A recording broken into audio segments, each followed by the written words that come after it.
बड़े प्यारे शब्द हैं ये। दोष, दुख, दारिद्र और दावा।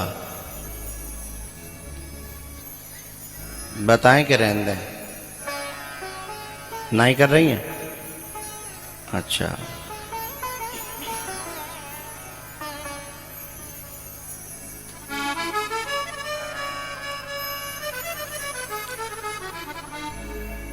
परमात्मा या महात्मा, गुरु हो या गोविंद हो, ये जीव की तीनों चीजें मिटाना चाहता है। दोष, दुख और दरिद्रता। परमात्मा का एक ही लक्ष्य है कि ये तीनों चीजें मिट जाएं, क्योंकि सच्चिदानंद स्वरूप तभी तो बनेगा। ये तीनों जो है ना,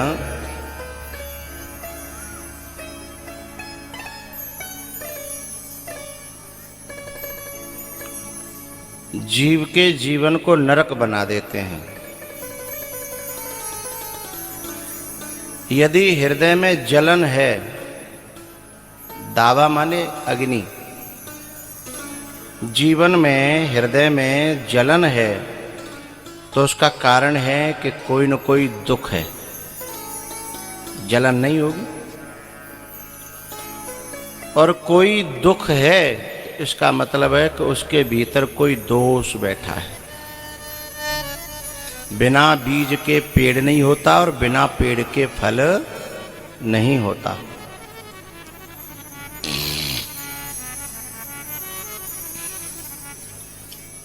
यदि हम फल को मिटा दें तो वृक्ष बना रहेगा, दोबारा आएगा। पेड़ को मिटा दें और बीज को न मिटाएं तो फिर दोबारा उपजेगा। हैं? दुख का पेड़, दरिद्रता का पेड़, दोष का पेड़, यदि बीज न मिटा तो फिर उपजेगा। तो दोष है बीज, दुख है पेड़ और दावा माने जलन है, वो है फल। लेकिन ये जो मिटते हैं ना, इन्हें गुरु और गोविंद दोनों मिटाने की कोशिश करते हैं अपने प्रेमी की। दोष जो है संसार के संसर्ग से पैदा होते हैं। और संसार कहां से शुरू होता है? स्वयं से। मैं फलाना हूं, यहीं से संसार शुरू हो गया। जब मैं हूं तो मेरे भी हैं। समझना ये है यहां कि यदि हमें कोई परेशानी हो रही है तो वो कहीं किसी और की वजह से नहीं हो रही है। अपने भीतर कोई जो दुख है उसका कारण हमारे भीतर का कोई दोष है। चाहे वो ईर्ष्या हो, चाहे वो जलन हो, चाहे वो अहम हो, हैं? चाहे वो झूठ हो, चाहे वो चोरी हो। हमारे भीतर कोई न कोई दोष है, वही हमें परेशान। अपने दोष मिट जाने के बाद सारी दुनिया परेशान करने की कोशिश करे, पूरी दम लगा दे। प्रहलाद जी थे,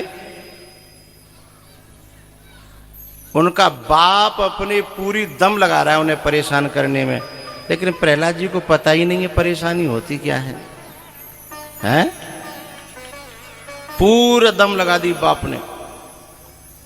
लेकिन जब भगवान प्रकट हुए, उन्होंने कहा तू मेरी वजह से बड़ा परेशान हुआ बेटा। बोले परेशान?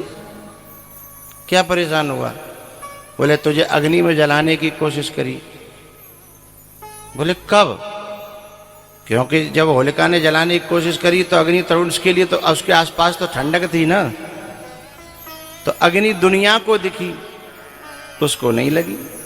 बोले मुझे काहे का कष्ट, बोले पहाड़ों से गिराया? तो बोले मैं तो कोई ऐसे डनलप के गद्दा पे गिरो, मुझे तो पता ही नहीं। मैंने तो बढ़िया लोग जो है ना यानी कैसे कैसे उड़ने की कल्पना करते हैं, मैं तो ऊपर से उड़ता हुआ आया, गद्दे पे गिरा, उठ के चला गया है। यदि भीतर दोष नहीं है तो संसार की नजरों में वो बड़ा परेशान दिखाई देगा।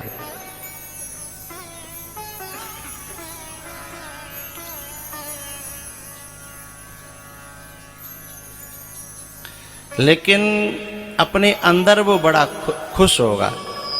दोष नहीं है तो, और दोष होगा तो दुनिया की नज़र में भले ही बहुत खुश दिखाई दे रहे हो, बड़े बढ़िया व्यापार चल रहे हों, हैं कितना बड़े बड़े धंधे और काम है रहे हों, ठाट बाट हों, लेकिन भीतर दोष बैठे हैं ना, तो उसके जीवन में ये तीनों चीज रहेंगी, दोष, दुख और दावा। लेकिन ये तीनों या तो परमात्मा के मिटने पे, गुरु के मिलने पे या गोविंद के मिलने पर ये तीनों मिट जाते हैं। गंगा पापम शशि तापम दैन्यम कल्पतरोर हरेत, पापम तापम तथा दैन्यम सद्यः साधु समागमः। पाप, ताप और दैन्यता, ये तीनों चीज मिल गई ना। मिटे दोष, पाप क्या है? दोष। ताप यानी दावा, पापम तापम तथा दैन्यम दरिद्रता। मिटे दोष दुख दारिद्र, पापम तापम तथा दैन्यम, दैन्यम दरिद्रता। सद्यः साधु समागमः, सद्गुरु के चरणों में समर्पित हो जाने के बाद, सदगुरु के मिल जाने के बाद नहीं मिलता तो दुनिया को है वो, लेकिन हमारा अंतःकरण जब उनके समर्पित हो जाता है, उनके जीवन में ये घटना घटित होती है। और एक और काम की बात बताऊं, इस घटना को अंजाम गुरु नहीं देता। ये घटना घटित होती है, लेकिन इस घटना को गुरु अंजाम नहीं देता। बड़े अचंभे की बात है, गुरु को तो पता भी नहीं। कभी कभी गुरु हमारे सपने में आते हैं और हमें ऐसा आशीर्वाद दे जाते हैं, ऐसा कर जाते हैं वो, लेकिन गुरु को पता भी नहीं है। इस घटना को अंजाम जो है परमात्मा देता है, क्योंकि वचन उसने दिया है कि मोते अधिक गुरु ही जी जानीस है, मोते अधिक संत कर लेखा। जिम्मेदारी बाकी है, गुरु इस घटना को अंजाम नहीं देता। हाँ, गुरु 2-3 काम करता है। पूछो तो बताऊं, बोलो। हैं जी, सारे दुखों के जो कारण हैं वो दोष हैं, और दोषों में 2-3 दोष मेन हैं। पहला है अहंकार, दूसरी है ईर्षा। अहंकार, ईर्षा, और इन सब का बाप है मोह। मोह सकल व्याधिन कर मूला। तो गोविंद जो है ना, उसका सिद्धांत है कि गुरु संकल्प करेगा और शिष्य समर्पण करेगा तो इस घटना को मैं अंजाम दूंगा। दोनों शब्द समझिए, गुरु संकल्प करेगा और गोविंद शिष्य समर्पण करेगा तो घटना को गोविंद अंजाम देगा। अब गुरु संकल्प करता है, गुरु तो संकल्प करता ही रहता है, लेकिन जब तक शिष्य का समर्पण नहीं होता तब तक वो घटना घटित नहीं होती है। आग तो जल रही है माचिस से, लेकिन लकड़ी आग पकड़ ही नहीं रही, क्योंकि लकड़ी गीली है, हैं? तो फिर उसे सुखाया जाता है ना। हवन होता है, हवन है, हवन चल रहा है, हवन होता है, तो उसमें किसी दिन तो एकदम यूं करके नेक लगाई फक, और किसी दिन माचिस पूरी फूक गई है, तो ऐसे ही लकड़ियाँ गुरु के शिष्य के हृदय की जो लकड़ी है वो यदि सूखी है तो गुरु के उपदेश से फक हो जाएगा उजाला, अग्नि जल जाएगी ज्ञान की, ज्ञानाग्नि, है ना। और यहाँ गुरु की पूरी माचिस फूकी जा रही है तो चेला की लकड़ियों को फक है वो तो दूर बामे आग करने गर्मियों भई ना है। इसका मतलब है कि गीलापन बहुत ज़्यादा है।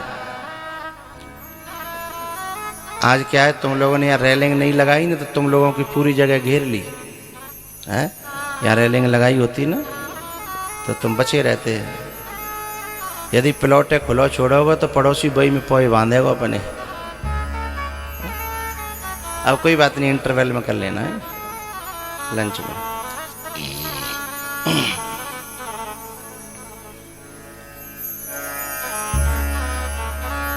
तो गुरु जो है संकल्प करता है और एक बहुत काम की बात बताने जा रहा हूँ। जिन शिष्यों की समझ में आ जाएगी, साधकों की समझ में आ जाएगी, उनके जीवन में घटना अंजाम को चली जाएगी, अंजाम आ जाएगा। समझिए, गुरु 3 चीजें और देता है, अपनी सेवा, अपना प्रेम और अपना उपदेश।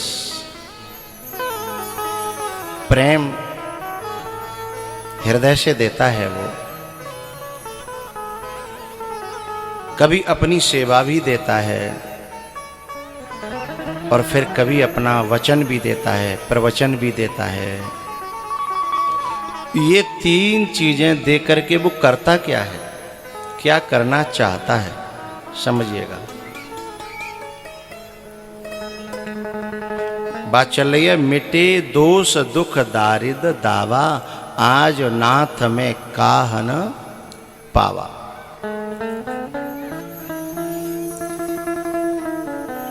जब गुरु अपनी सेवा दे रहा हो तो समझना वो हमारे अंदर जो अहंकार है उस अहंकार को खत्म करने के लिए वो अपनी सेवा प्रदान कर रहा है। गुरुओं की सेवा करने से अहंकार खत्म होता है और शीलता का संवर्धन होता है और वह शिष्य जो है अच्छे शिष्यों में डेवलप कर जाता है, शिष्य बन जाता है अच्छा।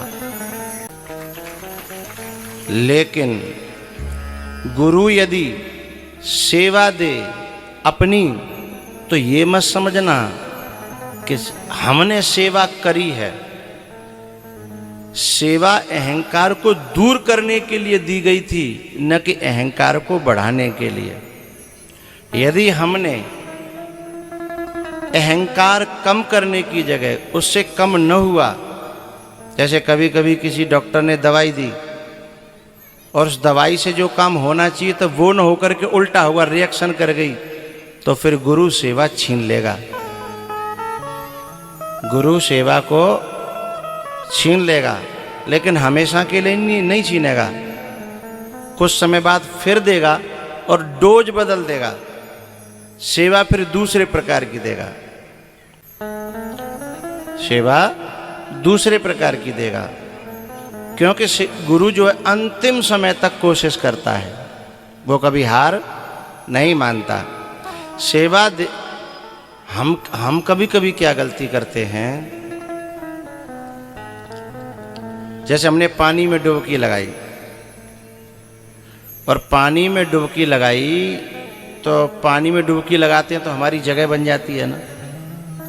तो पानी में डुबकी लगाने के बाद जगह बन जाती है, पर हम ये समझ लें कि हमारी ये जगह है और हम नहीं होंगे तो ये जगह खाली हो जाएगी, हम नहीं होंगे तो ये काम बिगड़ जाएगा ना। वो जगह कृपा करके करुणा करके गुरुदेव महापुरुष देते हैं, नहीं बाकी तुम्हारे हटते ही जगह तो भरी पड़ी है। जोर से बजाया करो जब बात समझ में आए तो।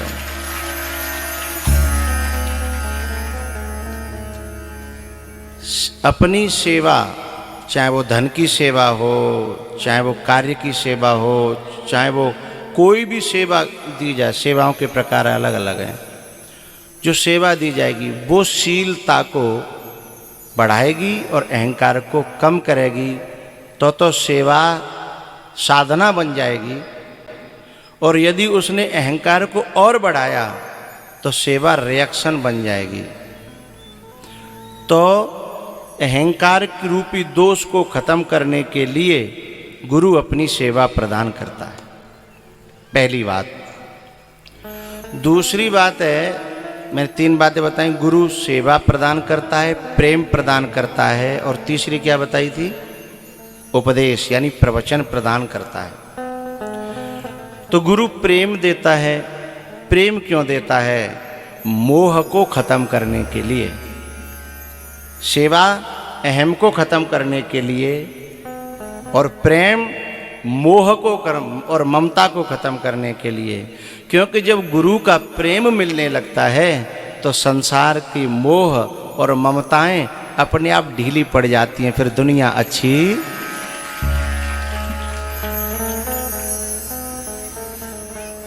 फिर संसार के रिश्तों में फीकापन आ जाता है, संसार के संबंधियों में फीकापन आ जाता, मोह ढीला पड़ गया। फिर अपने जो निजी रिलेशन है, ब्लड रिलेशन जिन्हें कहते हैं, उनमें ममता होती है, तो उनसे भी फिर इतना मोह नहीं रह जाता। फिर सारी समेट करके जितनी जो ममता है वो गुरु के प्रेम को पाकर के इतनी प्रबल हो जाती है कि फिर ये दुनिया ढीली पड़ जाती है। तो प्रेम गुरु देता है इसलिए कि तुम्हारे संसार के बंधन, मोह के और ममता के बंधन ढीले पड़ जाएं, मिट जाएं, कट जाएं। यदि प्रेम रिएक्शन करने लगा तो फिर प्रेम की डोज बंद हो जाएगी। रिएक्शन क्या होता है? पाकर के दुनिया के संबंध और रिश्ते ढीले पड़ जाएं तो समझना डोज सही काम कर रही है। और गुरु का प्रेम पाकर के उसी प्रेम का प्रदर्शन करके हैं और दुनिया पे धाक जमाई है कि हमको हमारे माथे पे हाथ रखा था कल हैं। और पता है हम हमारे लिए गुरुजी ने कभी मना नहीं किया। हमसे गुरुजी बहुत प्यार करते हैं। देखो हमारे संग फोटो है, फिर लिया व्हाट्सएप पे वायरल किया और दुनिया की वाहवाही बटोरी। तो तुमने प्रेम को जो है मोल भाव करके बेच दिया, अब वो मिलना कम हो जाएगा। वो पचा नहीं, डोज रिएक्शन कर गई। प्रेम इन दुनिया के लोगों से हटने के लिए दिया था कि इन्हीं में और ज़्यादा अपनी जो है पहचान और छाप और अपने दबदबा बनाने के लिए हैं, इसलिए दिया गया था। डोज रिएक्शन कर गई, इसलिए गुरु ने फिर कहा ये डोज इसके लिए ठीक नहीं है, उसे कम कर दिया गया। गलत बात कहूं तो तुम मुझे टोक देना, बात तुम्हारे दिल तक उतरे, गले में उतरे तो मान लेना, न मानो तो बंद करके पोटरी में धर लेना। जब को मानवीय को मन करे तो निकाल के मान लेना है। गुरु जो है तीसरी चीज देता है प्रवचन, वचन, है ना।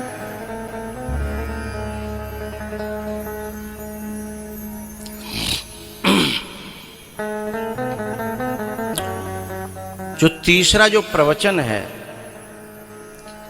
पहला क्या था? सेवा, वो अहंकार को कम करने के लिए दी थी। दूसरी प्रेम, वो ममता और मोह को कम करने दिया था, है ना। और तीसरा जो वचन है, जो प्रवचन है, वो तुम्हारे जीवन में तुम कहीं उलझ न जाओ, कहीं फंस न जाओ, कहीं बहकावे में न आ जाओ। उनसे संसार के विकारों से और लोगों से लड़ने के लिए हथियार दिए थे, हैं। इन्हें चला करके इस संसार के युद्ध में जीत करके तुम उनके पास आ जाओ। इसलिए वो प्रवचन से, जब ये प्रवचन मिलते हैं तो तुम अपनी इस कोठरी में रख लेते हो और फिर समय पर याद आ जाते हैं। गुरुजी ऐसा कहते थे, हैं, कि कोई ज़्यादा चापलूसी करे तो सावधान रहना। जैसे कभी गुरुजी मंथरा के लक्षण बता रहे, कभी राम के लक्षण बता रहे, है ना। तो अच्छे लोगों के लक्षण जान लिए, बुरों के लक्षण, फिर बुरे लोगों की बातों को कैसे काटना है, उसके लिए गुरु जो है वचन के द्वारा इस संसार से युद्ध करने के लिए वो हथियार प्रदान करता है, शस्त्र प्रदान करता है।